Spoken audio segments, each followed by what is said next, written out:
Motion number 4 on environmental protection. I call the Minister to move the motion. Minister Mary Craig. Thank you very much indeed, Madam Deputy Speaker. And it is indeed a red letter day, is it not? I beg to move that the House approves the draft deposit return scheme for containers, England and Northern Ireland Regulations 2024. Back in 2017, Madam Deputy Speaker, the Environmental Audit Committee, which I then chaired, reported on the UK's appalling record on recycling plastic bottles and recommended the introduction by government of a deposit return scheme. I have the report and the government's response here with me today. The previous governments have promised that this would be in place, yet here we are. They recycled DEFRA ministers up to 7 times, but did little to reduce the millions of empty plastic containers littering our high streets, washing up on our beaches and polluting our rivers. We've known for decades that the take, make, throw model causes harm. It leads to littering, landfill and incineration. And Keep Britain Tidy estimates that the two-way streams of plastic bottles and drinks cans make up 55% of all litter across the UK. I'm going to make a little progress. This government won't waste time addressing waste. We're turning back the plastic tide, moving to a circular economy that keeps valuable resources in use for longer. I give way. The Minister, she will know that incinerators are now the dirtiest way that we generate electricity, dirtier than coal.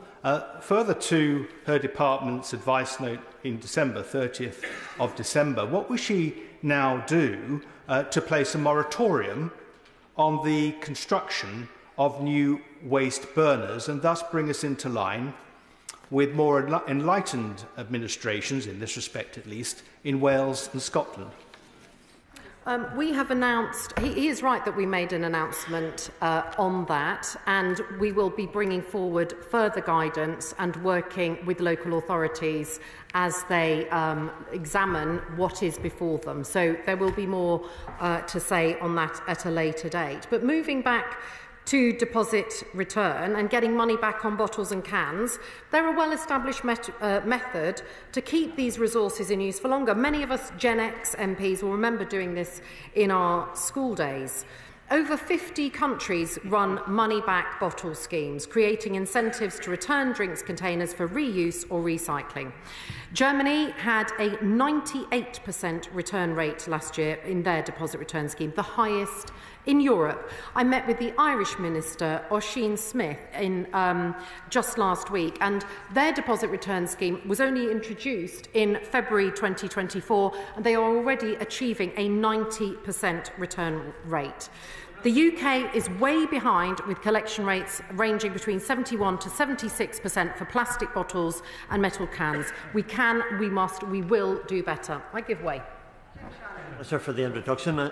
Minister, perhaps maybe the Minister could very kindly outline the discussions that the Honourable Lady and Government has had directly with Northern Ireland. I don't want to be a Job's confidant in relation to it, but we have asked some questions, and it doesn't seem to be anybody in Northern Ireland can tell us what the connection and discussions have been. Sorry, just if you don't mind, please. Well, I'm very happy to say we discussed the fact that when this comes in, there will be a scheme in the north and in Northern Ireland and a scheme in the south. But obviously, they are different currencies, and so we will have to get the schemes up and running before we look at whether there may be scope for interoperability. But we have to first get the scheme up and running. So that's basically where we are with Northern Ireland. Yeah.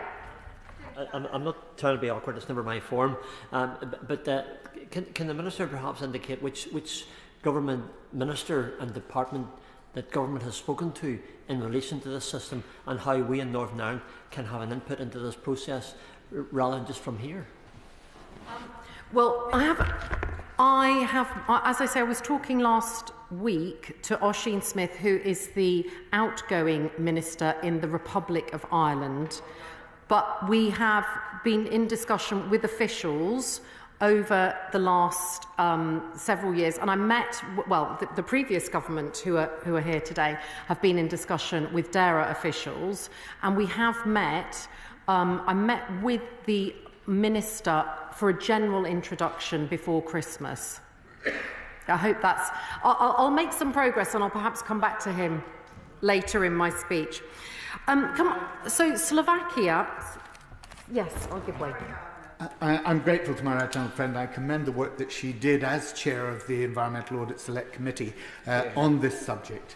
It was excellent. It was then, I think, a further Select Committee looked at it in 22, and the government at that stage said it would implement it. But does she accept that there's over 200,000 people have responded to the consultation that was then put out, and it was 84% said that they agreed with doing this and implementing the deposit return scheme?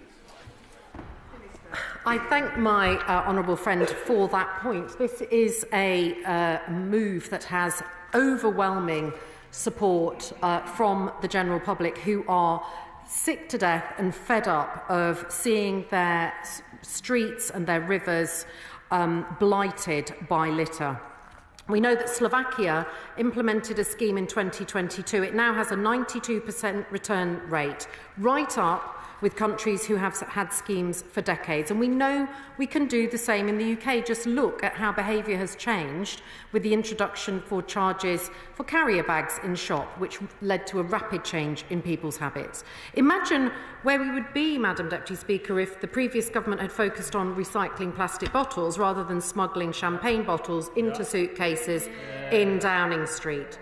The deposit return scheme is one of the 3 strands of our packaging reforms, along with extended producer responsibility for packaging and the simpler recycling programme for England.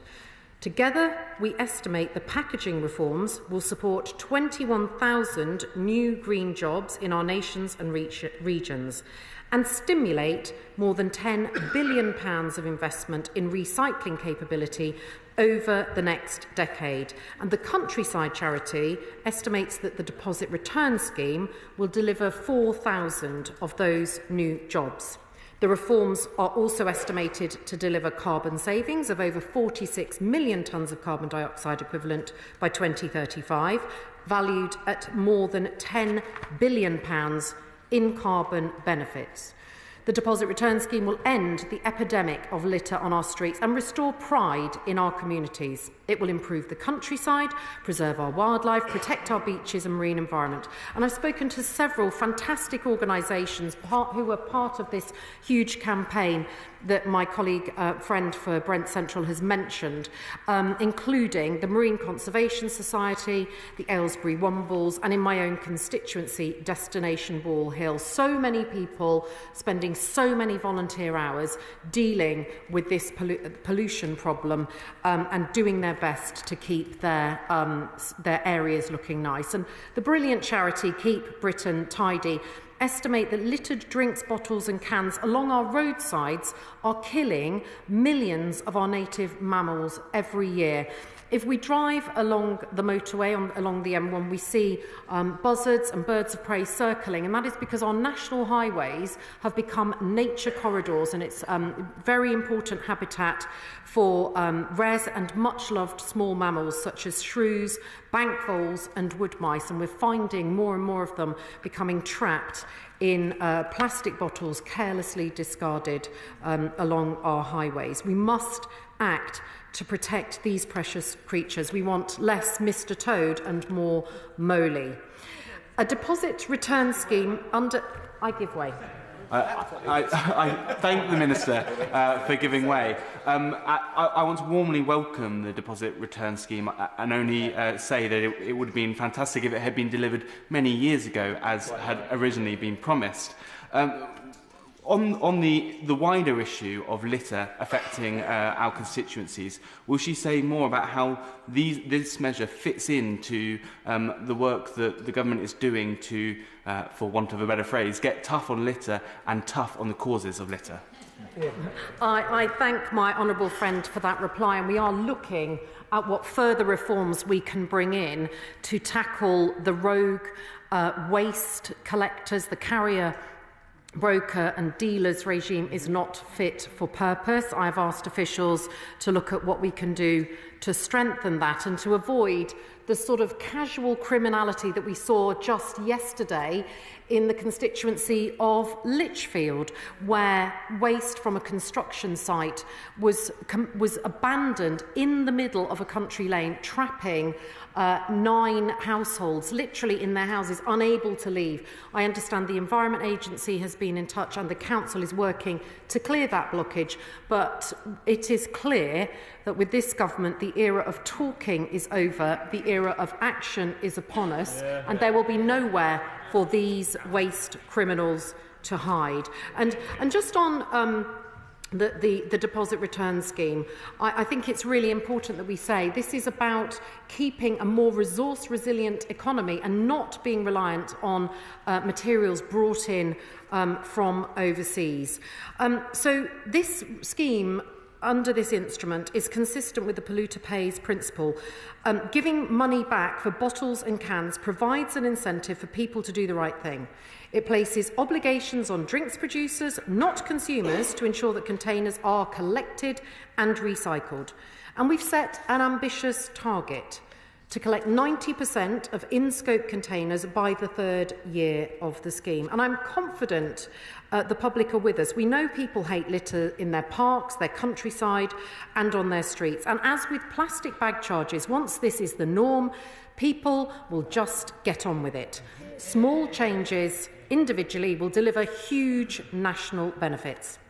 Madam Deputy Speaker, I will now turn to the details of this instrument. Laid in draft before this House on the 25th of November 2024, this instrument establishes in England and Northern Ireland, and I can tell the Honourable Gentleman for Strandford it is Minister Muir in Northern Ireland who is the responsible minister. I'm reliably informed.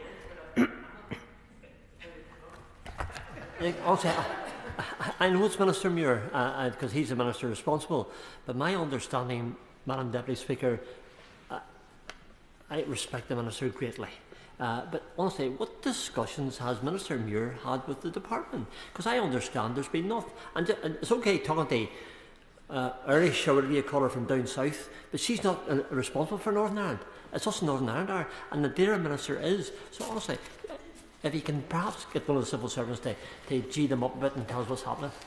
I thank the honourable gentleman, and I can assure him that my excellent officials, led by the estimable Claire Delaney, have been shepherding this through. They will have had extensive conversations with officials. I did meet with Minister Muir on the task force on woodland creation before Christmas as well. So we are in regular contact, and I will make a point of discussing this with him. But I'm sure he will make a point of discussing this with him as well. Thanks to the member for giving way. As the member for Strangford would attest, I think Keep Northern Ireland Beautiful estimate 420 million plastic bottles and 90 million cans in Northern Ireland. We've a lot of work to do on reduction. The scheme is working really well in the Republic. I'm an avid user of it when I'm down south. But while it's a big draw into supermarkets, particularly the multiples, are there any provisions in place to help smaller retailers put the infrastructure in place so that they get a piece of the action as well? My honourable friend makes a very good point. We have been engaging extensively with the Association of Convenience Stores, because it is imperative that they do not miss out and that we end up with a scheme run by large retailers for large retailers. And it is in the design of the scheme that the deposit management organisation, which this instrument sets up, will have to have representative from large and small retailers on its board to make sure that the full voice is heard. In fact, I'm about to tell her about the details of this. This instrument means a person who is supplied with drink in a container that is in scope of this instrument pays a deposit which can be redeemed when it is returned for recycling. The design is informed by well-established international examples and extensive industry engagement over very many years. I think about 7 years actually is the length of the engagement. Industry partners have shared their experiences delivering these schemes across the world, and the scheme will be centrally managed by an industry-led, not-for-profit organisation, the Deposit Management Organisation. This instrument applies to England and Northern Ireland. My officials have worked closely with the Scottish Government, who are amending their existing legislation to launch compatible schemes simultaneously across England, Northern Ireland and Scotland in 2027. The Welsh Government have withdrawn from the four-nation DRS approach. However, we are keen to remain in close working partnership with them as they make decisions regarding a DRS in Wales. We're keen to keep the door open to provide as much interoperability across the UK as possible. I would like to acknowledge the work of the Secondary Legislation Scrutiny Committee, which draws this instrument to the special attention of the House on the grounds that it is politically or legally important and gives rise to issues of public policy likely to be of interest to the House. This instrument sets out the scope of the scheme and places obligations on drinks producers, importers and retailers. Producers of drinks in plastic and metal containers will be obligated to label products and charge a deposit when supplying the drink into England and Northern Ireland. They must also pay the deposit to the Deposit Management Organisation, along with the producer fees to fund the scheme. Retailers across England and Northern Ireland will be obligated to participate in the scheme by charging a deposit on plastic and metal drinks containers, then taking the containers back and refunding the deposit. They are also required to pass the collected containers to the Deposit Management Organisation for recycling and to display information to consumers so that they understand how the scheme works. These obligations on producers and retailers across England and Northern Ireland will start from October 2027 when the scheme launches. To administer the scheme, this instrument requires the appointment of a deposit management organisation. It allows for certain provisions to come into force on the day after the instrument is made. These are necessary for the appointment of the deposit management organisation and the establishment of the administrative arrangements. I will give way. I'm very grateful to her. She's been most generous in giving way to members. She mentioned that the scheme would apply to drinks containers that are plastic and metal.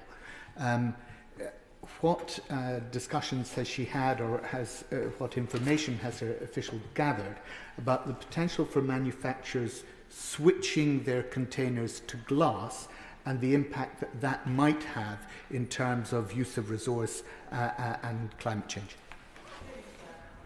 Well, we have seen, there has been some talk about that, and about, I know that I've met recently with the glass industry, but so far we have seen no evidence of manufacturers switching, because of course, if you switch from glass to cans, then you can't, you have to be part of the deposit management organisation. So you either pay under PEPR or you pay under DRS. So and glass has been excluded from scope on the basis of extensive consultation.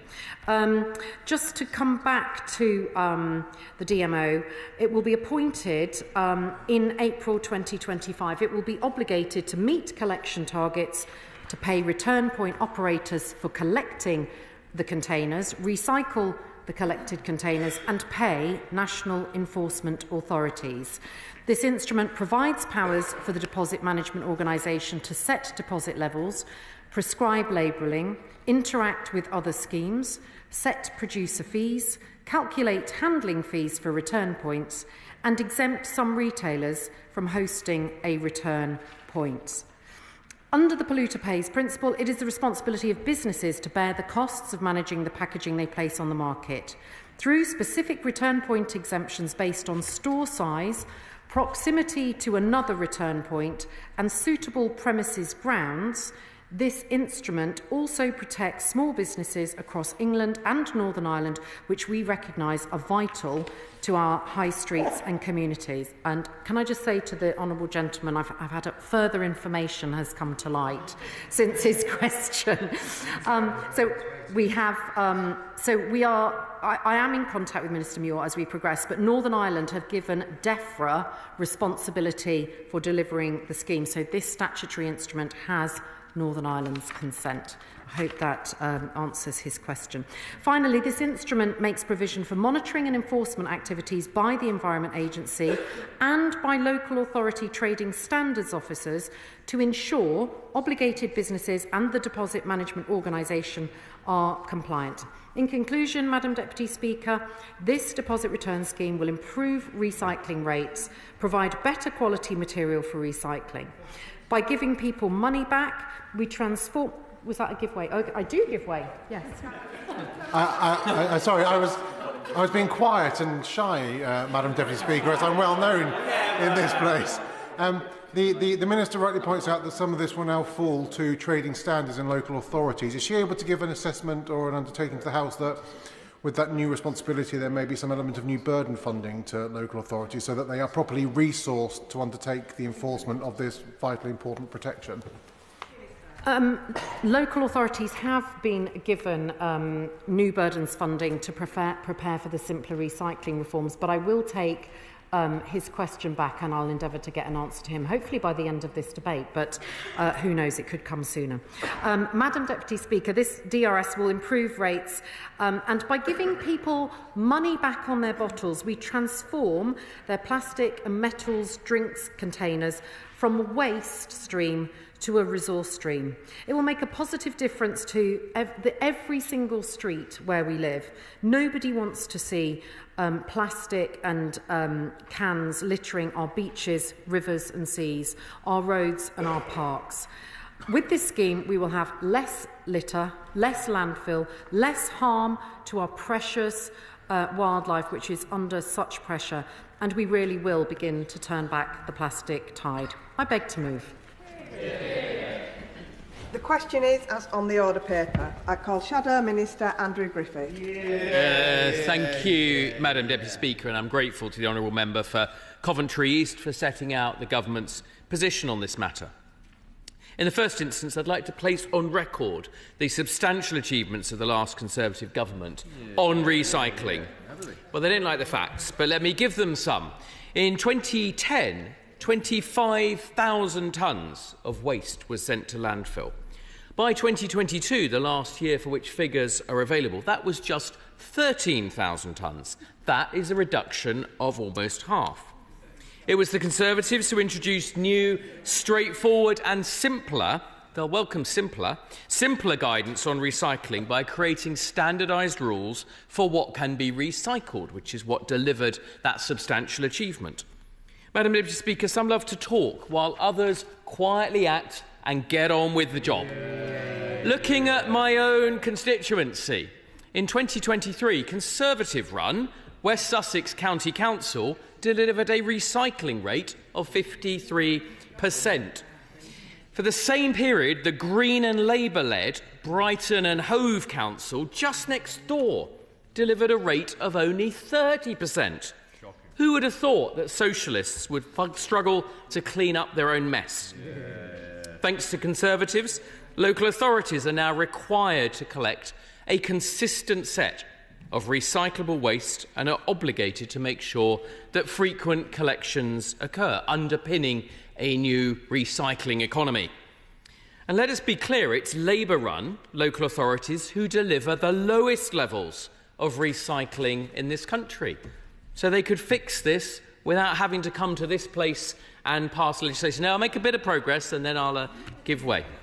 Communities in Conservative-controlled local authorities are 3 times less likely to be subjected to fly tipping than in Labour-run areas. The Conservatives have a proud record in recycling, and the honourable member clearly wishes to applaud that. Of course, I do applaud any movement in the right direction on this subject. But would he accept, when he's comparing local authorities, would he accept that many of the Labour local authorities have high-rise, have tenement buildings where the collection is infinitely more difficult than in the leafy suburbs where you have individual detached houses? Well, look, of course I accept, the honourable gentleman knows of what he speaks, and of course I accept that there is wonderful variation across our whole country, which is precisely why I chose two neighbouring authorities. And what could be easier than collecting from dense urban areas compared with the challenges and the costs of having to collect waste across far-flung rural communities such that I represent. But perhaps we'll hear later on a contribution from the Green Member of Parliament who will be able to explain exactly why it is that council, which drove itself into the ground, is also have such a poor record on recycling. I'll give way now. Fantastic. We don't have to wait, Madam Deputy Speaker.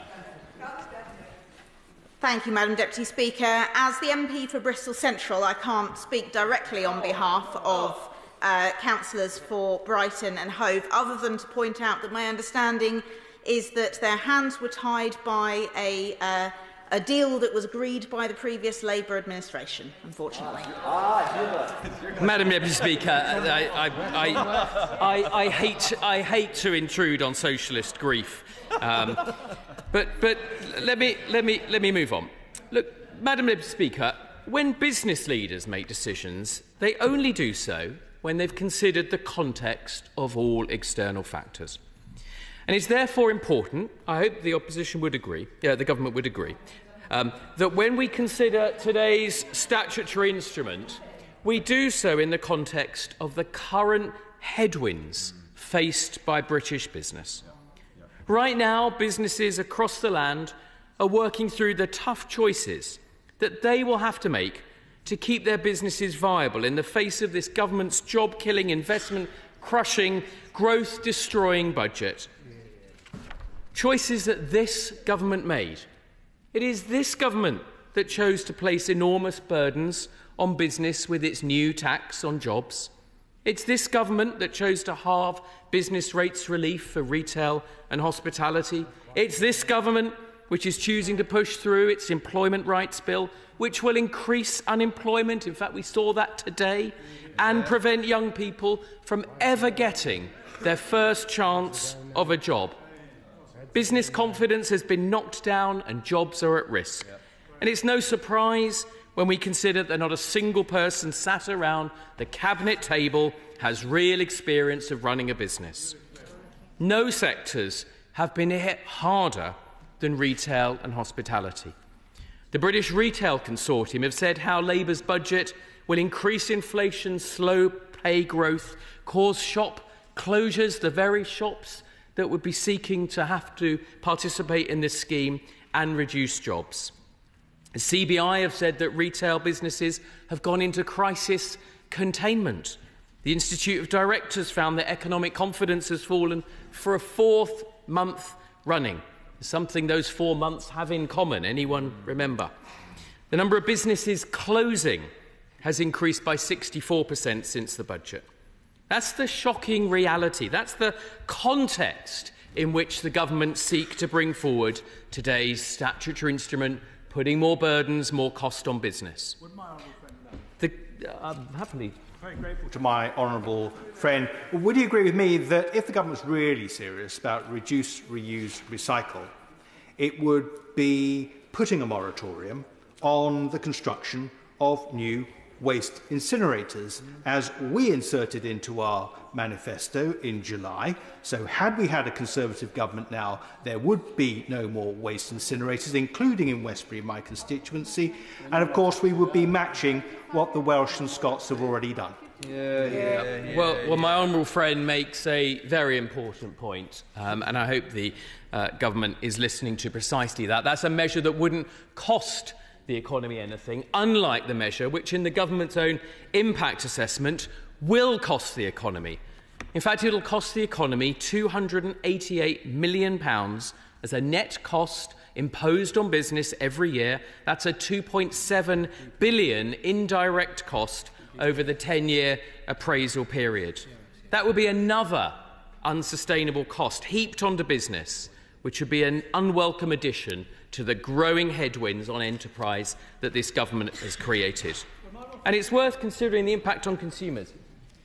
Thank you, Madam Deputy Speaker. Does my honourable friend share my concern that in addition to the headwinds that this creates for business, it creates significant headwinds for local authorities that use the recyclable and resellable material from doorstep recycling to subsidise the cost of expanding recycling services to all of our residents? By extracting that valuable material from doorstep recycling, we risk pushing up the council tax needed to subsidise recycling services for all. I do agree with my honourable friend for Ruislip, Madam Deputy Speaker. He makes a very important point, and at its heart, it is the failure to identify what is the real harm that would justify the imposition of real costs on business at this enormously difficult time. It would also have an impact on consumers, because it's ultimately consumers that will bear the burden. And this is a highly regressive cost burden that will disproportionately hit those on the lowest income. Research by the Association of Convenience Stores found a disproportionate amount of those with long-term disabilities or those aged over 65 supported the existing model that's broadly working well, of household collections instead of this deposit return scheme. Again, I give way to my honourable friend who will hopefully speak about the aggressive nature of these proposals. I'm very grateful to him, but I am slightly puzzled because, of course, in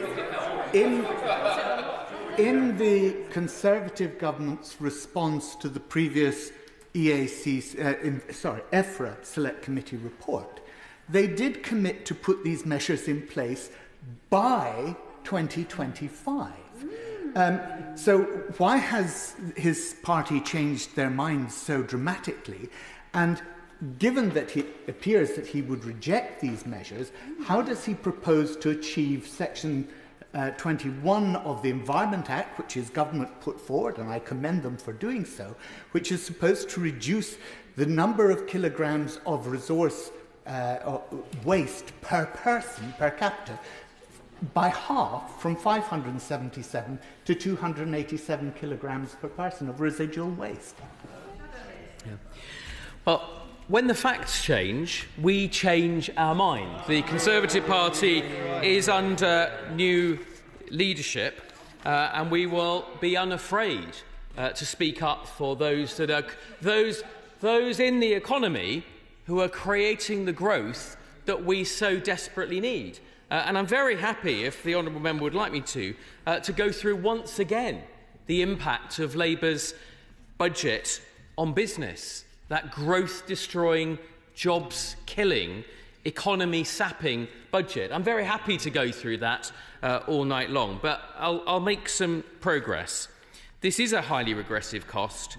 Yep. We are not alone in voicing our concerns on this measure.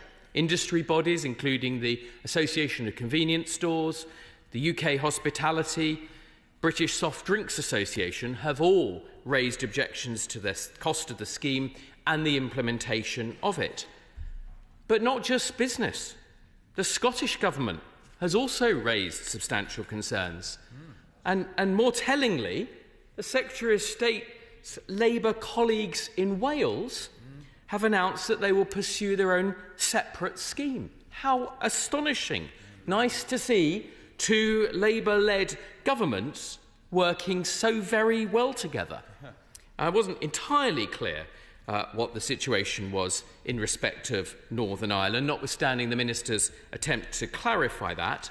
But the Minister certainly conceded in her own remarks at the dispatch box that the schemes will not be interoperable on day one. Well, Madam Deputy Speaker, 16 million people live within 50 miles of the border. For businesses, it's unconscionable that they're compelled to deliver multiple schemes in multiple areas without any guarantee or clarity about interoperability. I read in the weekend papers, Madam Deputy Speaker, that all ministers have received a note instructing them to cease anti-growth measures. Of course, she and her colleagues will have an abundance of those anti-growth measures to pick from. In fact, I can't think of a single measure or policy that this government has so far put forward which is pro-growth at all. But it does seem like in respect of this particular measure, her department didn't read that memo, or if they did, they simply didn't understand what it meant. The country needs a government which focuses on doing its core functions well, rather than rolling out more red tape, however well-intentioned. As the official opposition, it's our responsibility to speak up for businesses and our constituents when the government gets it wrong. The Conservative Party is under new management, and we're unafraid to champion those who take risk, generate wealth and create the prosperity to pay for the public services that the benches opposite are so keen on funding so well. The United Kingdom has a strong and proud record on recycling and the environment, building on work undertaken by the last Conservative government. But circumstances have changed, or they've been changed by this government. And when the facts change, so too must our policies. Businesses are currently being subjected to a barrage of anti-growth measures and policies destroying investment, jobs and growth. This policy, Madam Deputy Speaker, is, I'm afraid, the wrong scheme at the wrong time. And for this reason, these benches will be opposing today's statutory instrument. Members will have seen that this debate is oversubscribed, so I am going to impose an immediate 4-minute time limit with the exception of front benches. I call Barry Gardner. Thank you, Madam Deputy Speaker. I'm very grateful to you. I want to commend the previous government for much of the work that they did. I commend the fact that they put in place the Environment Act, and I do so because I think it's really important that we adopt a bipartisan approach to these matters. When we're talking about the environment, when we're talking about climate change, yes, in this chamber we can have some political point scoring occasionally, but it's much more important that we actually create the bipartisan platform that means that successive governments can build and work from it. And that's what I really think it's important that we should do. I commend the Minister for bringing this measure in so quickly. I think it's long overdue, and it's going to make an appreciable difference. I'd love to know exactly how many kilograms of residual waste per capita it is actually going to reduce our output by. But if you think that each of us is producing over half a tonne, 577 kilograms each year of residual waste, and some of that, don't forget, is toxic waste, it's really, really important that we get on with this job and do it. But we had the Office of Environmental Protection report just a month ago, and it showed very clearly that we are not on track to meet the targets by 2042 that were set in the Environment Act. So, whilst I commend the government for the action that it's taking now, the urgency with which it's got on with this, I would simply like to quote what that report said on the progress in the reporting period, which was 23-24. It said, the scale and pace of actions does not align with the challenge. While flagship waste management policies have been developed, their introduction has been delayed and they largely focus on end-of-pipe action. There is a lack of action focused on circular economy. I'm delighted that the Minister is introducing this measure. I commend the government for doing so. We need even more quickly. Thank you. I call the Liberal Democrat spokesperson Vera Hobhouse. Thank you, Madam Deputy Speaker. We Liberal Democrats welcome this initiative from the government, but in our manifesto we went further and committed to introducing a deposit return scheme for food and drink bottles and containers. We Liberal Democrats agree with the government that a deposit return scheme will foster a nature-positive economy, tackle plastic pollution and boost recycling efforts across Britain. There are a proven strategy worldwide to increase recycling while minimising waste and littering.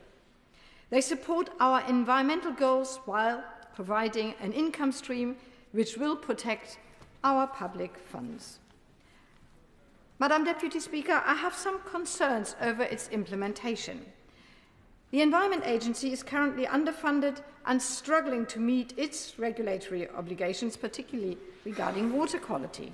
Therefore, we must ensure that this statutory instrument comes with appropriate support and additional funding for the Environment Agency to handle this new responsibility effectively. The scheme should also be as convenient as possible, both on the go and at home. Additionally, we've already heard some of the concerns, small businesses need support in order to transition smoothly into this new scheme. We must therefore ensure that the introduction of a deposit return scheme does not add to their financial burden. We should be looking to work with small grocery businesses and the convenience retailers to help them introduce a scheme in an affordable way. I urge the government to operate a joint scheme across the whole UK. The Food and Drinks Administration have called for a joined-up scheme across the UK. And only this morning, Madam Deputy Speaker, I attended a roundtable event on the future of recycling where there was agreement that different schemes in different parts of the UK would make it extremely difficult for the industry. They operate across the whole of the UK, and it would not be viable to sell different products in the devolved nations, nor can they control in which parts of the UK their products would be sold or deposited. A can of soft drink purchased in Bristol should be deposited in the same way as if purchased in Cardiff.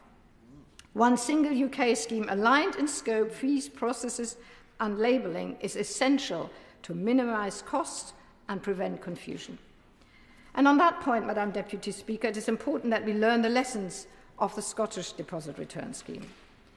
We must also consider the very important role local authorities play in making a deposit return scheme work and make it a success, and ensure that councils are properly supported. And again, we have already heard some of the concerns in this debate. Many local authorities collect from the curbside in bins or boxes where recycling is commingled and then sent on to another company who sorts and separates the recycled materials.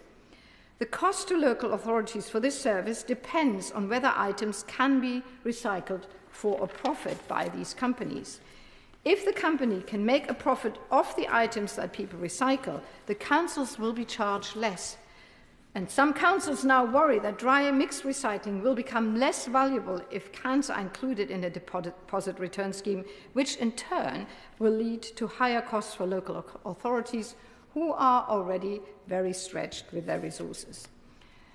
So far, DEFRA has committed to work to understand the impacts of DRS on local authorities, and I hope this will be fully considered.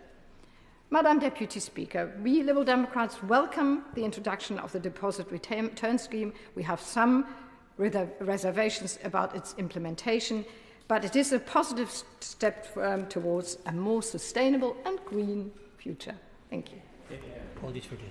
I call Sarah Champion. Thank you, Madam Deputy Speaker. I'm very proud that Beeston Clark Glass manufactures right in the heart of my constituency and have been for 270 years. They directly employ 2,000 when you look at their supply chain.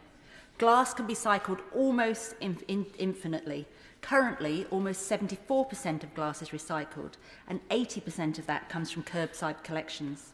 I recently met Beeston Clark and the British Glass representatives, and both expressed grave concerns regarding the impact of this government's current policies on the glass sector. DEFRA's own latest figures show that glass containers placed on the market are seeing a reduction of 23% in 2024 compared to earlier estimates. With increased pressures from imported glass, the outlook for UK manufacturers is indeed grim. UK glass manufacturers are already under severe pressure. The failure to introduce tariffs on imported glass, predominantly from Turkey, has left the industry facing punishing competition from overseas producers who have significantly lower energy costs and no carbon charges. While the move towards a circular economy as part of environmental improvements is laudable, It will ultimately be futile if the outcome is dependent on foreign imports with no such environmental impact mitigations in place. So can the Minister confirm if imported glass will face the same EPR and who would be liable to pay it? I wish to give way.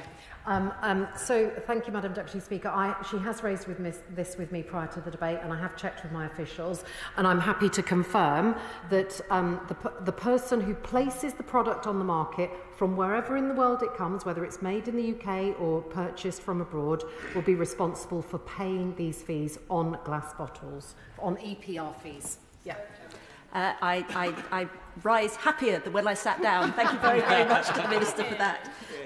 The sector has legitimate concerns that the DRS scheme would lead to poor environmental outcomes, with less recycled glass going back to remelt, as it would likely be crushed in the process, thus rendering it unsuitable for its purpose. It would also cause storage and safety issues for both consumers and retailers, especially smaller shops. The Republic of Ireland did not include glass in their scheme. It's important to point out that a DRS scheme is not a reuse scheme, it is a collection scheme. Many people reminisce about the old deposit scheme that the UK had, but this was a deposit refill scheme, which is completely different to the proposed DRS scheme. Wales has achieved a 90% glass collection rate from curbside collection without the need of DRS and are ranked second in the world for recycling. Following the recent announcement by the Welsh Government to withdraw from the Four Nations DRS scheme and re-examine its scope, it seems to me and many others that DRS will be ineffective across the UK. So, Minister, what consideration has been given to the Welsh blueprint for collection, which would be the simplest way to improve recycling rates? With the money local authorities are receiving from extended producer responsibility, it is a deep shame the government are not encouraging them to use this to improve collection quality. The glass sector supports the principle behind the extended producer responsibility, but sees the excessively high EPR fees on glass packaging as punishment for speaking out. Germany is often quoted, included by DEFRA, as a good example of an EPR scheme, yet its glass fees are over 10 times less than in the UK, at €28 per tonne, compared to £240 per tonne indicative figures recently announced by DEFRA. In my discussions with the Minister last Monday, she did confirm that the final EPR figures will be likely not finalised until June. How, though, is a business meant to budget on that basis? I urge the Minister to take a serious look at the indicative figures and see if they cannot be reduced dramatically, or we will lose the most recyclable sector. Currently, per unit, glass is facing significantly higher fees than less recyclable, less circular materials. This goes against everything other government policies are trying to achieve, and I would ask the Minister if they're really confident that the EPR policy and other waste policies will lead to more recyclable packaging in the UK. Further, the delay to DRS means there is a 2.5-year period when glass beverage containers will be paying EPR fees and competing beverage containers will not, due to being in DRS. Put bluntly, this government is driving businesses to less recyclable packaging, like plastic, in those 2.5 years. It was never intended that EPR would be in place before DRS, and it leaves glass at a huge competitive disadvantage in the beverage market, which makes up 80% of the glass market. Given the history and the uncertainty that still exists around DRS, it's vital that all materials pay EPR fees until DRS is fully functional to create a level playing field for all beverage packaging. There is a backstop for 2028, but can I ask the Minister if there's any evidence that will be, to clarify if the backstop fees will be backdated to April this year when EPR launches? Thank you. David Chadwick. Thank you, Madam Deputy Speaker. The Welsh food and drink sector is one of the flourishing parts of the Welsh economy, home to nearly 230,000 jobs in Wales, much needed jobs. And many of them are located in my constituency, and I'm very fortunate that many of them also come to the Royal Welsh Show in Builth, Wales every July and show their wares in the food hall there. Many of these businesses are great examples of rural entrepreneurship. They create jobs in places that seriously need them. I welcome this scheme, the deposit return scheme, as do the Liberal Democrats. But we are listening to concerns of people in the industry, particularly those in areas like mine, who have great reservations about the impact on the Welsh food and drink sector of having a scheme that does not work across all 4 nations. And therefore I'm calling on the government to work closely with the Welsh Government to ensure that we don't have a situation whereby extra costs are being imposed on Welsh businesses to sell into England and the rest of the United Kingdom. And likewise, we don't have a situation in a couple of years' time in which big manufacturers are saying that they won't manufacture things for the Welsh market because the extra costs are too heavy to bear. And I want to again welcome the introduction of a deposit return scheme and lament that the Conservatives never did so whilst they had plenty of opportunity. Deirdre Costigan. Thank you, Madam Deputy Speaker. Madam Deputy Speaker, as Chair of the Tidy Britain All-Party Parliamentary Group, I want to thank you for allowing me to speak in this debate. The APPG and Keep Britain Tidy have worked on this issue for years, including under the chairship of my honourable friend, the member for Spen Valley. It's exciting to finally see change being delivered in today's regulations, and I congratulate the Minister on her speedy and no-nonsense approach to making this happen. Madam Deputy Speaker, I frequently visit local schools, and when I ask the children what they would like to see changed in Ealing Southall, they always say they want less litter on the streets. Adults complain about litter all the time, of course, but I suppose I hadn't realised how much children were disturbed by it. Litter makes places feel unloved, and it makes the people who live in those places feel unloved too. It makes it embarrassing to ask friends around your house, and it's a daily reminder that your street and your family just doesn't matter. Over the last 14 years, the amount of litter on our streets has gone up by 1/3. A tsunami of litter created by the previous Conservative government, who slashed the funding for local councils to the bone. Councils like my own in Ealing were left having to spend about 2/3 of their budget on adult and children's social care, with very little left for anything else. They had to make impossible decisions, spend money on potholes or libraries, on playgrounds or parking, on street sweepers or youth workers. They were left to rely on local volunteer litter pickers like Lagercan in Ealing, who do an amazing job, but they can't do it alone.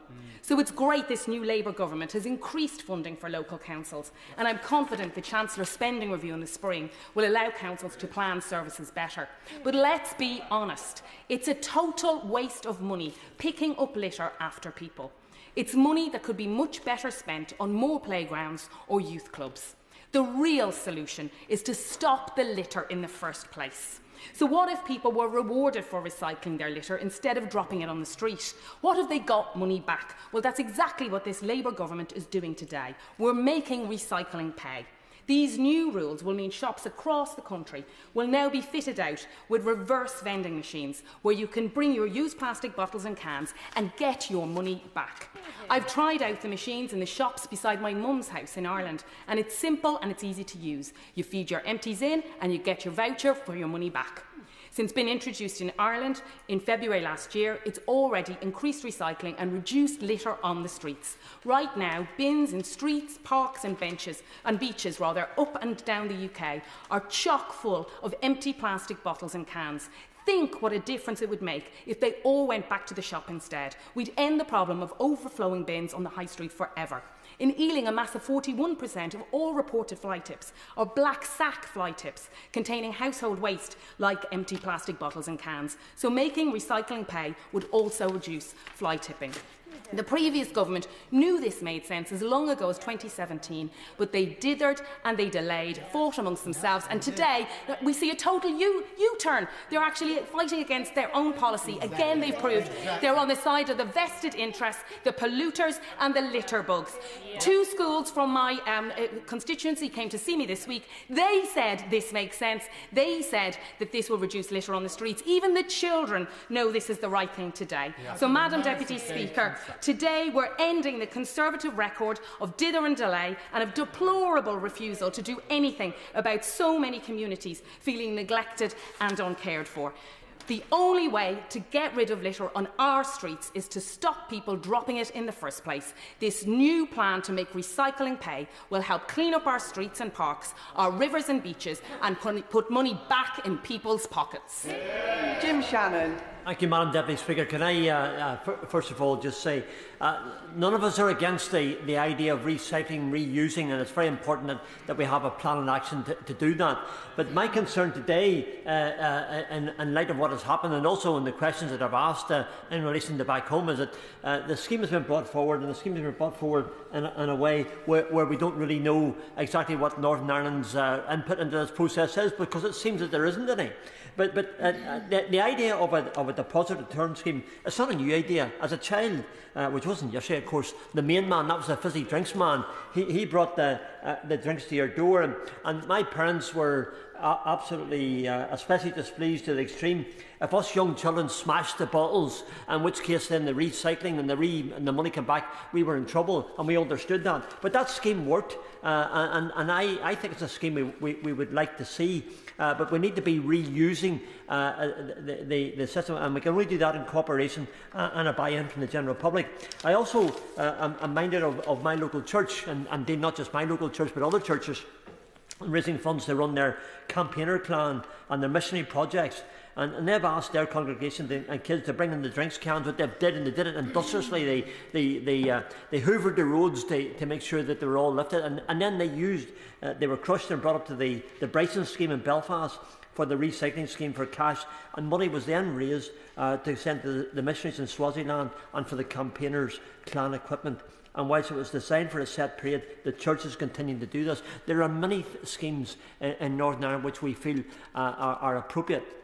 But my concern, and the Minister knows that, and look, I'm fond of the Minister, and the Minister knows that, and I'm not here to cause any dispersions or any hassle, but the fact is, we understand that there are 12 billion plastic bottles in the United Kingdom, there's 4 billion drinks cans per year, there's a real need to have to look at something different, and at the same time, I have questions to ask. The question is, the Republic of Ireland scheme is different from the scheme that's been proposed here tonight. My understanding is that. Can I just say a thank you to the civil servants? I wasn't giving you a hard time either, but I'm just wondering where the questions are that I was asking and what the answers were, and I think it's important that we have them.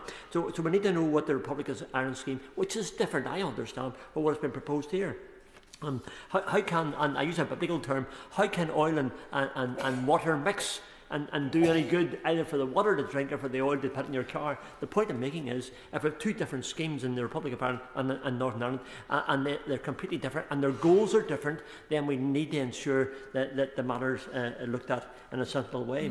My understanding as well, Madam Deputy Speaker, is that the members of the Legislative Assembly, we've asked our colleagues, they don't seem to know anything about this scheme either. So we've just asked we have a very vague system before us here tonight.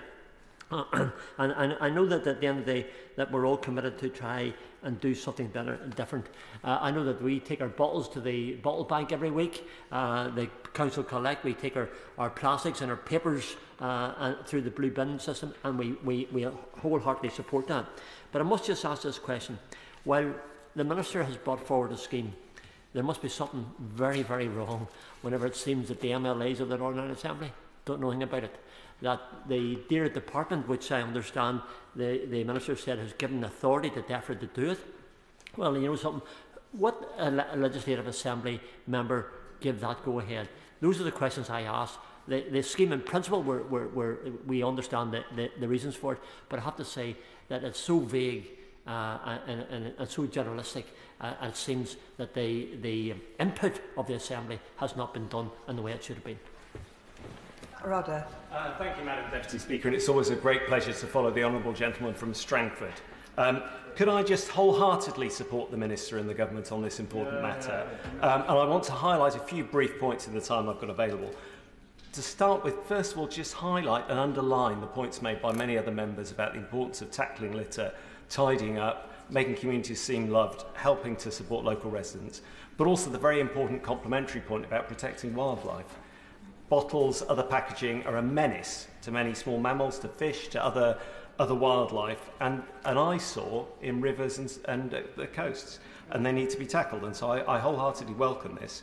I would like to cover 3 points.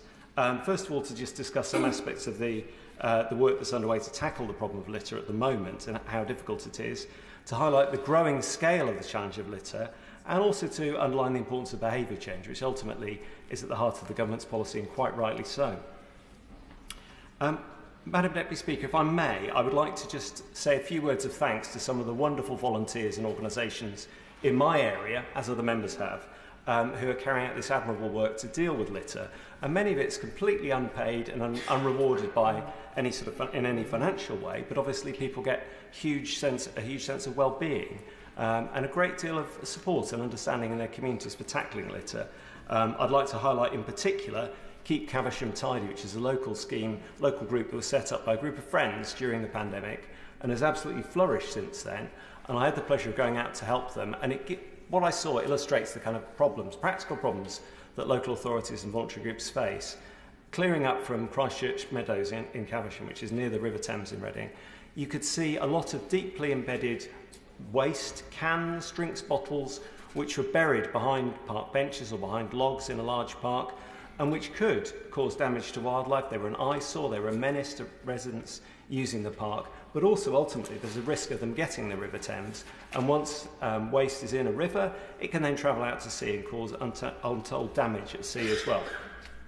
So I'd like to highlight the good work undertaken by many of these local groups, and also to mention some other ones from the Reading area, in particular Catesgrove Community Association, who dealt with 2 fly-tipped piles of rubbish in the last couple of days, despite the very cold weather. And the work of these volunteer groups is supporting the enormous amount of work undertaken by landowners and local authorities. And that work is absolutely unrelenting. In our area, our local council takes this extremely seriously. They've driven up the recycling rate to well over 50%. They've introduced food waste, a number of other measures. They're shortly to introduce doorstep glass recycling as well, and obviously some glass items won't be covered by this scheme. However, they struggle enormously with a whole series of practical problems, which I'll come to later. And they've even got a lorry which drives around Reading constantly picking up fly-tip waste, which is reported to them. That is the scale of the problem that they're trying to tackle. And to give you an illustration of that, recently I was talking to residents in a particular estate in Reading, and you could see, this is in a road called Waldeck Street, near to the Whitley Street council estate, piles of fly-tip rubbish, many of them including household waste and bottles and other forms of packaging. And so there's a link, as was highlighted earlier, between fly tipping and drinks cartons and containers. And I do think that the Ministry is on absolutely the right path here to give people an incentive to recycle at the beginning, not to let things get into the waste stream, whether that's a legal waste stream or into illegal fly tipping. She's absolutely right, and the evidence from around the world is really, really clear. And as the Honourable Member from Strangford rightly said, I can remember probably the tail end of the scheme that he describes. There was an incentive in the UK, only as recently as I believe the 1980s maybe, or 1990s, to return bottles. Let's go back to that way. Thank you, Madam. Carla Denyer. Thank you, Madam Deputy Speaker. I and the Green Party really welcomes this scheme. However, I am really disappointed to see a deposit return scheme that doesn't include glass. Implementing a deposit return scheme that includes glass is really not unprecedented. It is absolutely possible. In fact, there are around 50 schemes around the world, deposit return schemes. 46 of those include glass, and the 4 remaining ones only don't include it because there is a separate glass scheme. So while welcoming this progress, and I'm sure it will help, please will the government look again and work closely with the Welsh Government to see how glass could be included in future. And finally, on a tangentially related note, I wanted to quickly respond to the member for Arundel and South Downs, who appears to have stepped out the room. Since my response to him earlier, a resident of Brighton and Hove has been in touch to explain, and the member for Arundel and South Downs may regret having raised it, that the 25-year PFI deal that Brighton and Hove Council was locked into that restricted heavily the range of products that could be recycled was originally brought in by a Labour administration but was later extended by a Conservative one. I call James Nash. Thank you, Madam Deputy Speaker, for inviting me to speak, and I wholeheartedly welcome this government's commitment to introduce a deposit return scheme, a policy that is long overdue and one that will help us to tackle the rising tide of waste and pollution that has blighted our countryside and our environment for too long. Madam Deputy Speaker, it is a source of great pride for me to represent Rushcliffe in this House. The borough of Rushcliffe boasts the highest recycling rate in Nottinghamshire. However, we know that we can and indeed must go further. My constituents care deeply about the environment and they rightly expect that this government should show ambition and leadership in addressing the waste crisis. The Conservatives opposite first promised a deposit return scheme around 2018. That's over 6 years ago, yet there is nothing to show for it. Their failure has sadly meant that countless plastic bottles, cans and other packaging have continued to pollute our streets, rivers and seas. I was fortunate enough to work and spend time in Ireland for 18 months prior to the general election, so I've seen firsthand the deposit return scheme that has been implemented there. In the first few months after implementation, the number of units recycled per month grew from around 2 million to over 100 million, with 630 million containers being recycled in the first 10 months of operation. I hope that we could achieve similar rates of uptake here in the UK. Madam Deputy Speaker, by bringing forward a deposit return scheme that works by 2027, not just for the environment but for businesses, for consumers and for local authorities, this Labour government will finally deliver what this country needs. We must, as we promised in our manifesto, empower individuals to play their part in a circular economy. And it is for that reason that I also welcome the recent announcement by this government about tighter rules on incinerators, and have written to the Secretary of State about a proposed incinerator in my constituency at Ratcliffe-on-Soar Power Station, which is nearing the end of its existing planning permission. Local campaign groups have for many years called out their concerns about that project, and I look forward to the Secretary of State's reply to my letter in due course. Madam Deputy Speaker, the benefits of this particular scheme are clear. It will collect, recycle and reuse valuable materials that would otherwise end up as waste. It will preserve our countryside, protect wildlife and restore pride in our local communities. And significantly, it will drive economic growth, creating 21,000 green jobs and unlocking over £10 billion worth of investment in recycling infrastructure over the next decade. The consequences of inaction, litter-strewn streets, polluted waterways and increased fly tipping are all too visible. This deposit return scheme represents a common-sense solution that not only cleans up our environment, but also fosters a culture of sustainability and personal responsibility. Madam Deputy Speaker, with this policy, we are not only cleaning up our environment, but also charting a course towards a cleaner, greener and more sustainable future. I therefore wholeheartedly support this scheme and urge all members to do the same. Richard Ford. Madam Deputy Speaker, growing up it was second nature to rinse out your milk bottle and put it out for collection by the milkman the next day. It was a very simple system and it worked. Then came the rise of single-use plastics, and for a while we convinced ourselves that recycling was enough, that as long as we put our plastic bottles in the right bin, they would be dealt with responsibly. That has been completely overhauled by what we've discovered in more recent years about what's happening to some of our waste which is exported. Britain was the largest exporter of waste to Turkey last year, and in 2023 exported over 140,000 tonnes that year. We've also seen that so-called energy from waste plants have very harmful emissions, much of it from burning plastic waste that could have been reused. And I see in the constituency that I represent in East Devon the effect of plastic not making it into the recycling bins at all. The UK goes through an estimated 14 billion plastic bottles every year. and they wash up on beautiful beaches in Sidmouth, Seaton and Beer. In 2019, volunteers collecting waste along Devon's beaches found 12,000 pieces of plastic in one day. Groups like Sidmouth Plastic Warriors do fantastic work as volunteers to clean up, but they shouldn't have to. Last year, children from Sidmouth Primary created a message in a bottle exhibit which highlighted the problem of plastic waste in Devon's seas. Their messages were a bit of an eye-opener. One child wrote, "I want to swim in the sea with fish, not rubbish." Another specifically directed her message to MPs, us, saying, "Whatever you're doing, it's not enough." Another simply wrote, "Deeds, not words." Their words were a powerful reminder, for me at least, that when we lead, we can also follow the example of other countries. While serving in Germany with the British Army, we found that returning empties to the supermarket was just part of the weekly shop. It became a habit, like taking a bag to the supermarket. And then when I came back to the UK, I was struck by the difference. In Germany, you rarely see plastic bottles on the ground. Here, they are in our verges, in our hedgerows, and in our waterways.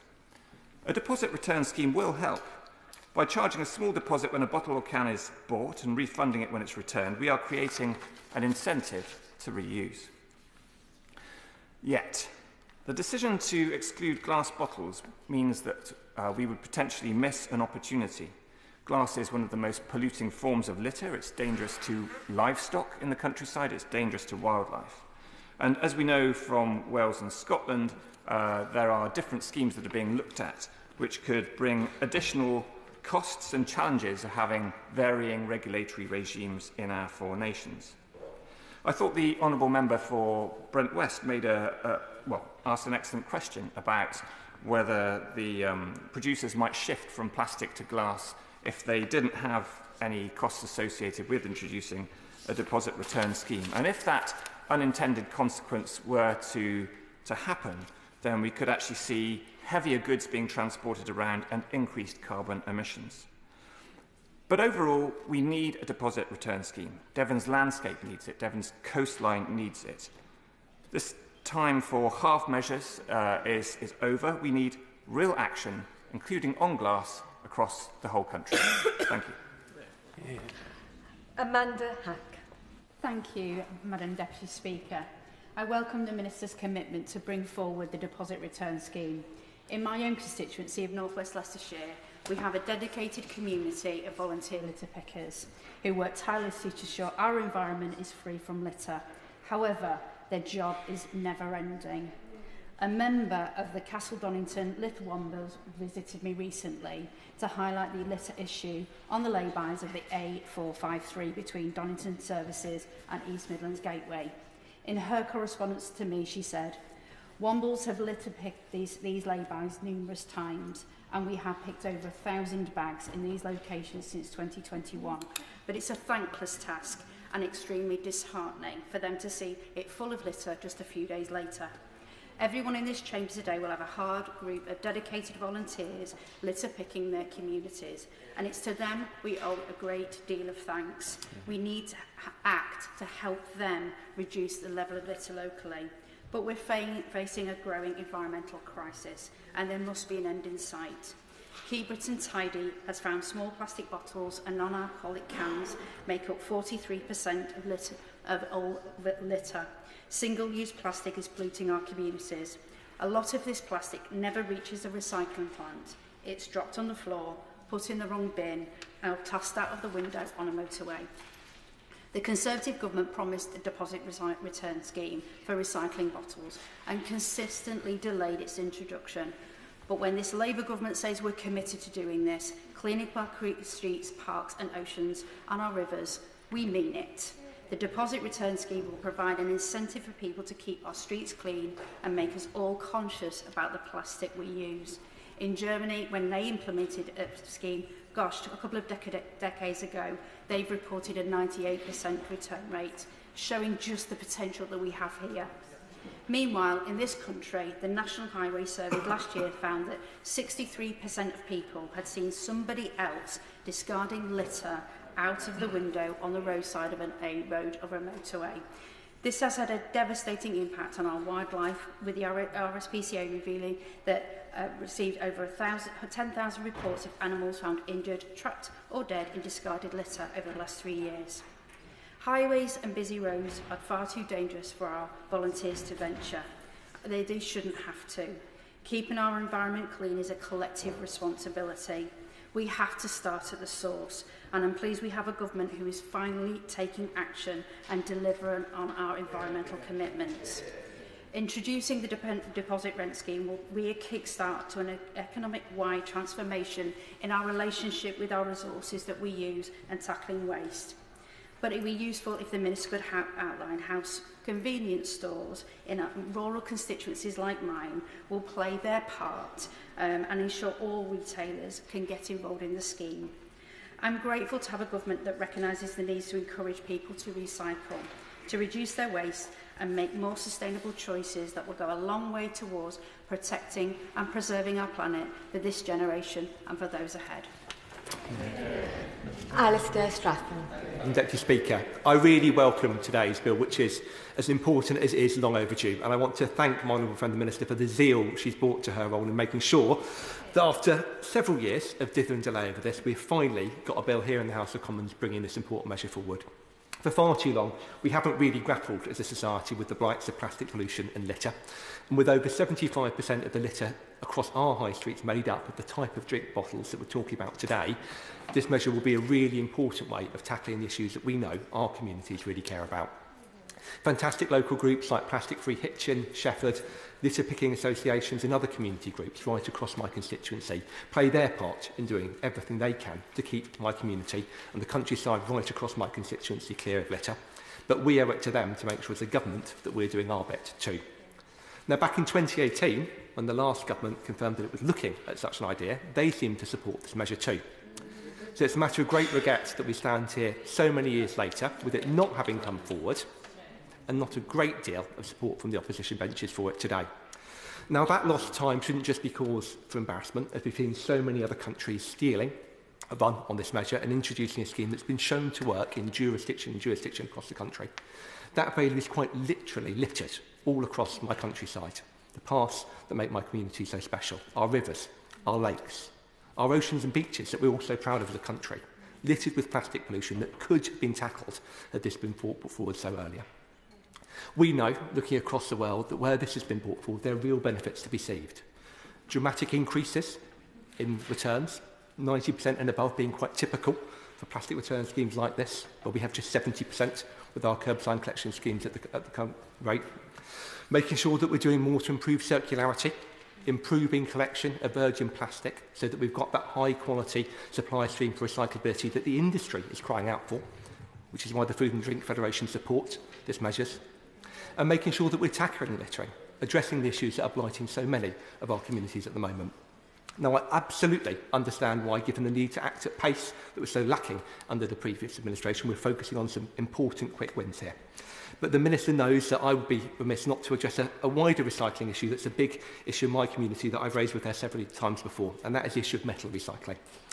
For 5 times in the last year, people in Hitchin have woken up to plumes of smoke and possible contamination in the air, as time and time again, local metal recycling plants have caught fire, often triggered by lithium-ion batteries making their way into the waste source. Now, working together and trying to knock heads together between the councils, the Environment Agency and the other authorities we remit, we're looking to make progress. But it's clear there's a case for national action too, making sure that the Environment Agency's got the powers needed to address that source and making sure we've got wider measures around the recycling of lithium-ion batteries to reduce the risk of them ending up as contaminants of metal recycling in the first place. I'll be continuing to press the Minister on this, and I know from my conversations with her she's very alive to the risks in this space, and I'm hopeful over the course of this Parliament that we can deliver real change there too. But in the meantime, I'm incredibly proud to be supporting this important measure today. Making sure that we learn from the successes and the challenges facing other jurisdictions will be important. Making sure we've got the right level of deposit, we've got the right infrastructure in place and the right support for smaller retailers to partake in these schemes, as well as thinking through... Oh, absolutely. point. I thank Emmanuel Friend for his excellent speech, and I think he makes a really valid point, Madam Deputy Speaker, not only about the importance of this for the environment, but also for business and retailers too. Would he agree this legislation, which, as he has pointed out, is absolutely overdue, will not only benefit the environment and help support our Wombles, we have some in Harlow as well, but also business as well? Mr. Stratton. Absolutely. It will be important it's done in close collaboration to make sure it's as effective as possible. But there's a reason the Food and Drink Federation is supporting this, and that's because they recognise that without the measures contained in this bill, we won't have the supply of good, high-quality recycled plastics needed to meet the targets that they are so keen to and are often already committed to hitting. Without this bill, those become almost impossible. But I want to conclude by, I guess, building on remarks of my honourable friend, the member to Brent West, who really, I think, highlighted the importance, historically, of good cross-party consensus and the importance of climate and nature issues. For a long time, this measure has had that too, and it is deeply regrettable that it doesn't seem that will be the case today. I take some heart from the lack of enthusiasm on the opposition benches to leap in behind and speak bombastically about newfound opposition to these measures today, and I hope that that's a sign that in the coming months there may be space to work more collaboratively to make sure we're supporting this measure to be as effective as possible. But I just want to conclude by being incredibly grateful to the Minister for the years she's shown me on important issues about metal recycling in Hitchin and the leadership she's shown on this bill. It will make a real difference in my community and communities right across the country, and it's about time we're finally leading on making it a reality. Thank you. I call the Minister. Mary Craig. Thank you, Madam Deputy Speaker. And what a tour de force it has been from across the House, and what tumbleweed silence from the official benches of the opposition. Where indeed, Madam Deputy Speaker, are the DEFRA ministers? Where are they, having been muscled out of this debate? Where is the Honourable Gentleman for Keighley, who as late as April 2024 was speaking enthusiastically of how he was moving ahead to introduce a deposit return scheme for single-use drinks containers by October 2027? Missing in action, Madam Deputy Speaker, the long-term view muscled out for a short-term hit of a bit of political opposition. I'm old enough to remember when the Right Honourable Gentleman opposite was a government minister. Presumably he signed off on the right round on the Environment Act, which brought in and created the enabling legislation for many of the reforms that we're bringing in. Amnesia seems to be a rather convenient illness amongst the Conservative front bench. Let me answer some of the points in the debate. To his point, to my honourable friend for Hitchin, his point on metals, I hope we won't have to wait for a whole Parliament before we make some progress on tackling the issues in the metals and tyres recycling businesses. And we have also banned, as he is aware, single-use vapes in order to tackle the battery fires that they cause. And I will be working across government with other ministers to look at how we tackle the increasing issue of lithium battery fires. On glass is excluded from DRS in England, Northern Ireland and Scotland. And the government's position is that this would add considerable upfront cost and create complex challenges to the delivery of DRS, particularly in the hospitality and retail sectors, as well as disproportionately impacting small breweries. It would be inconvenient for consumers due to its weight and its potential for breakage in transit to a return point. Glass drinks containers across the UK are included in the extended producer responsibility for packaging scheme to make sure it is efficiently and effectively recycled. And the glass recycling targets within that scheme having been increased from 83 to 85% by 2030. We are also considering how reuse systems could be developed in the future, and I was meeting with representatives of the drinks industry in the last fortnight to discuss that. We will not let perfect be the enemy of the good in bringing in these regulations. On Wales, waste is a devolved issue. How a future scheme works in Wales will be for the Welsh Government ministers to determine, and we will continue to work with devolved governments and industry as we progress the DRS. I'm going to finish my points, and if there's time at the end, I'll take them because we're very short of time. On materials switching, a 2023 report from Reloop and the Container Recycling Institute considered numerous international examples of introductions and expansions of DRS and concluded there was no evidence of this causing an observed decline in sales of in-scope products. On small retailers, we have engaged with retailers, I said earlier, and we can confirm retail premises under 100 square metres in an urban area will be automatically exempt from DRS retailer obligations. This will support some of the smallest retailers.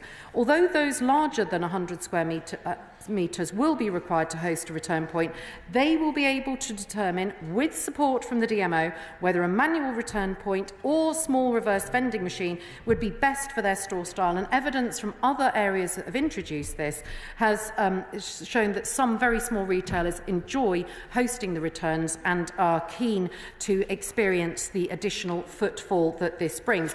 On local authorities, there will be new burdens funding for trading standards, and the DRS will collect at least 90% of containers by year 3.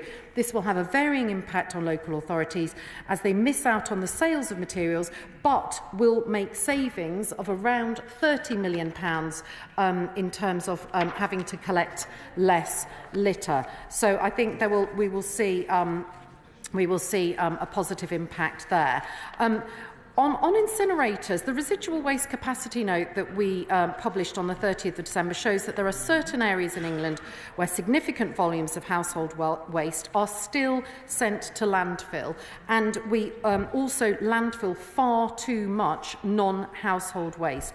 Disposing of waste in landfill has a greater negative environmental impact than recovering energy through incineration. But this does not take away, however, from our commitment to minimise residual waste, and the new conditions we have set out will support economic growth, drive our push to net zero and our plan for change. On interoperability in Northern Ireland, the scheme will of course be interoperable across in England, Scotland and Northern Ireland, but although there is a separate scheme in the Republic of Ireland, I'm going to make my point, and then, like I say, if there's time at the end, these regulations allow the DMO to work with other scheme administrators, such as Return, in the Republic of Ireland. That means once the scheme is established, the scheme administrators have the option to collectively develop operational solutions and create alignment for the benefit of consumers in both countries. Officials have visited the Republic of Ireland and speak regularly to Return, so the opportunities to work together are there, and to align and to learn from Ireland are very positive. And I will make sure that MLAs are invited, and I'm very happy to keep the honourable gentleman informed. On regulator costs, from the Liberal Democrat front bench spokesperson, the Environment Agency will be funded for its regulatory costs by the DMO. There are checks and balances in place to make sure that this is proportionate. So, in conclusion, Madam Deputy Speaker, we are hearing the same circular arguments that mean that theirs was the government that talked but that did not act, and allowed dither and delay to dog these reforms. We have heard from the honourable member for North West Leicestershire how depressing it is for local litter groups to step in and pick up the pieces where Conservative cuts have meant cuts have had to be made to street sweeping and cleaning. But frankly, theirs is a Herculean task that should not be necessary. They are cleaning out the Augean stables, and the beginning of the end of that community clear-up is today. We are literally throwing money into the gutter, and I think hearing the same old attack lines being recycled by different ministers, to be fair, so that there are fresh faces. So this is not the end of litter, Madam Deputy Speaker, but it is the beginning of the end of litter in this country. And I pay tribute to the honourable gentleman for Honiton, who has taken the time to listen to the next generation that will benefit from these reforms. I too do not wish to swim with the fish. I wish to swim with the fish, not rubbish. I too am a believer in deeds, not words. On the opposite side, they love to talk. On this side, we love to do. That is the difference a Labour government will make. The question is, as on the order paper, as many of their opinions say aye. Aye. Of the contrary, no. No.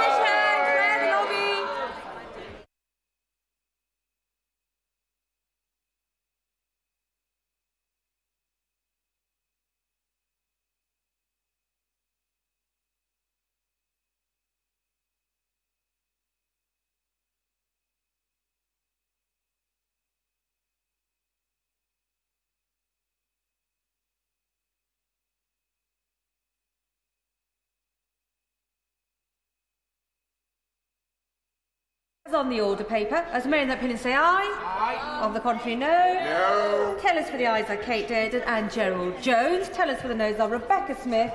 You must be seated. Not on the front bench, because you're not a front bencher. The tellers for the noes are Kate Durden. Tellers for the noes are Rebecca Smith and Andrew Snowden.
Order, order. The ayes to the right, 352. The noes to the left, 75.